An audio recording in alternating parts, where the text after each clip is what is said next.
Ngayong Miyerkules ng umaga ay pumirma na ng kontrata sa MediaQuest Ventures sina Ana Ramsey, Quinay Mercado, at Inday Fatima bilang Win Girls.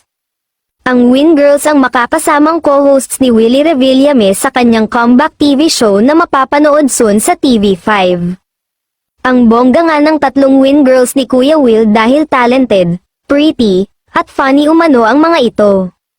Si Ana ay nagsimulang radio DJ pero mas nakilala siya bilang isa sa mga dating host ng Showtime Online U, ang online show ng kapamilya noontime show.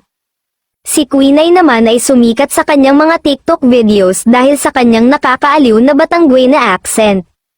Lumabas na rin siya sa iba't ibang TV shows at movies gaya ng Bubble Gang at Slay Zone.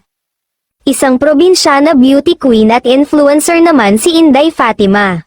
Sa naganap na MediaCon para sa kanilang tatlo na naganap sa TV5 Media Center ay nilinaw nila na hindi sila handpicked at dumaan daw talaga sila sa auditions. Na-meet na rin daw nila si Kuya Will at say nila ay walang humpay na tawanan daw ang unang bonding nila.